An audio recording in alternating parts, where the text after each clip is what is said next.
Om Awigenam Astu Namo Sidam, selamat datang di Bake Barak Official. Jangan lupa like, komen, dan subscribe agar Anda bisa terus mendapatkan video-video terbaru seputaran babat Nusantara dan mantra-mantra kuno lainnya.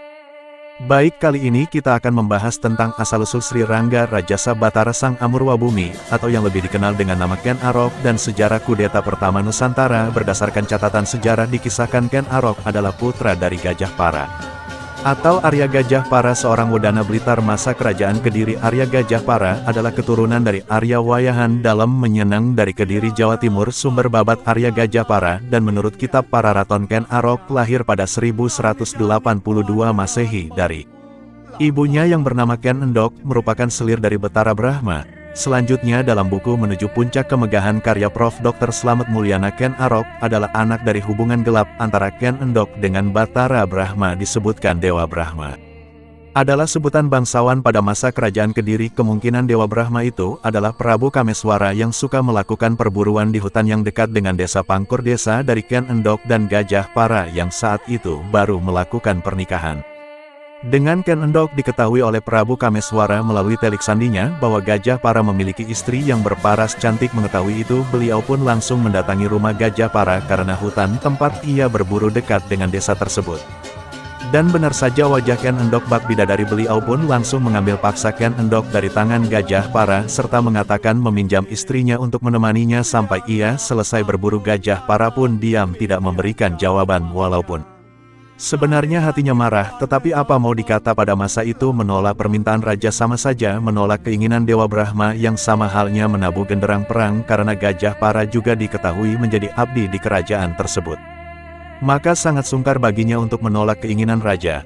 Setelah 3 bulan lamanya Prabu Kameswara berburu, tiba saatnya beliau kembali ke kerajaannya dan mengembalikan istri Gajah Para. Namun diketahui bahwa Ken Endok sedang mengandung anak dari Prabu Kameswara. Beliau juga berpesan kepada Ken Endok untuk tidak bersetubuh dengan Gajah Para sampai bayinya lahir dan merahasiakan identitas anaknya kelak. Sudah beberapa bulan Ken Endok tidak mau melayani Gajah Para dan dia mengetahui bahwa Ken Endok sedang hamil. Karena merasa dikhianati, Gajah Para pun menceraikan Ken Endok. Mengetahui hal itu, melalui telik sandinya sang Prabu mengutus anak buahnya untuk menghabisi Gajah Para karena beliau khawatir Gajah Para akan membuka rahasianya kepada warga Kediri dan beliau akan dikep sebagai raja yang sewenang-wenang. Mengutip buku Ken Arok dan Ken Dedes 1985 oleh R.A. Kosasi, Gajah Para meninggal saat istrinya sedang mengandung dan melahirkan Ken Arok. Dalam kitab Pararaton menceritakan Ken Endok dibawa ke pusat kerajaan Kediri di Daha. Sebelum itu Ken Endok sempat meninggalkan bayinya di sebuah area pemakaman bayi. Ken Arok kemudian ditemukan oleh seorang pencuri bernama Lembong dan diasuhnya.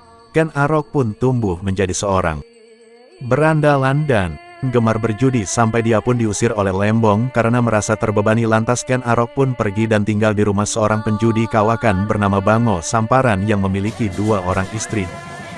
Memiliki banyak anak, Ken Arok ternyata tidak betah tinggal bersama keluarga besar itu. Ia pun memutuskan untuk pergi dan menjalani hidup di jalanan. Setelah itu beliau bertemu dengan Ken Umang, adalah anak kepala desa pada masa itu. Mereka pun menjadi sahabat dan menikah. Kemudian keduanya mendirikan kelompok rampok yang sangat ditakuti di tanah Kediri. Bahwa Ken Umang meninggalkan rumah karena tidak tahan dengan penindasan dan ketimpangan yang terjadi oleh raja terhadap rakyatnya. Pergerakan itu dilakukan oleh Ken Umang bersama Ken Arok untuk merampok kaum bangsawan yang lewat di wilayah itu. Ken Umang adalah pemimpin pasukan wanita yang sangat tangguh. Diketahui Tumapel adalah wilayah sekali berkecamatan yang semena-mena terhadap rakyatnya, lalu hasil rampokannya dibagikan untuk kalangan miskin. Mendengar hal itu, banyak dari pemuda miskin yang ikut bergabung menjadi anggota pergerakan Ken Arok lawan kekuasaan Tunggul Ametung yang semena-mena. Sepak terjang Ken Arok di dunia hitam pun akhirnya berhenti setelah beliau bertemu dengan Brahmana bernama Loh Gawe yang datang dari India untuk mencari titisan Dewa Wisnu di tanah Jawa. Loh Gawe sangat yakin orang yang kelak akan menjadi pemimpin jagat adalah Ken Arok, dan akhirnya Ken Arok disarankan oleh Loh Gawe untuk menjadi pengawal Tunggul Ametung. Di sisi lain, Tunggul Ametung Akuwu Tumapel memperistri Ken Dedes, putri Empu Purwa dari Panawijen yang diambil paksa. Pada suatu hari Ken Dedes pulang ke Panawijen untuk menjenguk ayahnya yang dikawal oleh Ken Arok. Saat Ken Dedes turun dari kereta, angin bertiup sangat kencang dan tanpa sengaja Ken Arok melihat kemaluan Ken Dedes. Sumber lain juga mengatakan kalau betis Ken Dedes bersinar peristiwa itu lantas tidak hilang dalam ingatannya, lalu Ken Arok menanyakan hal tersebut kepada Empu Purwa. Sang empu menjelaskan bahwa Ken Dedes ditakdirkan sebagai wanita yang akan melahirkan. Raja-raja di Pulau Jawa Ken Arok dikisahkan jatuh hati dengan Ken Dedes yang merupakan istri dari tuannya Tunggul Ametung. Bahkan Ken Arok berniat membunuh Tunggul Ametung dengan cara memesan keris kepada Empu Gandring, seorang empu di Tumapel. Namun Ken Arok tidak sabar menunggu pembuatan keris yang membutuhkan waktu lama untuk menghilangkan aura negatif dari keris tersebut. Dengan alasan melihat keris tersebut, Ken Arok malah menikam tubuh pembuatnya. Menjelang ajalnya, Empu Gandring mengutuk Ken Arok akan mati di ujung keris itu dengan meminta 7 nyawa lainnya. Singkat cerita, lalu Ken Arok meminjamkan kerisnya kepada Kebo Ijo yang selanjutnya dipamerkan oleh Kebon Ijo kepada temannya sesama prajurit dan mengatakan kalau itu keris barunya.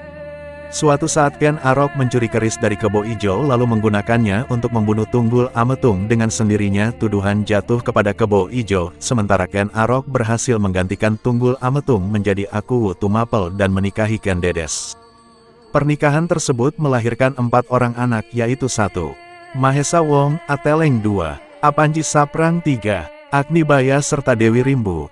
Ken Arok juga beristrikan Ken Umang lalu memiliki anak yang bernama Panji Tohjaya, Panji Sudatu, Tuan Regola serta Dewi Rambi. Sedangkan anak yang dikandung Ken Dedes dengan Tunggul Ametung bernama Anusapati. Demikian cerita asal-usul Ken Arok serta cinta segitiga yang melahirkan kudeta pertama di bumi Nusantara. Rahayu, Rahayu, Rahayu. Aku pianak mimi aja umakjang, ane jani puan dengan bapu lakar ngalahin jenis.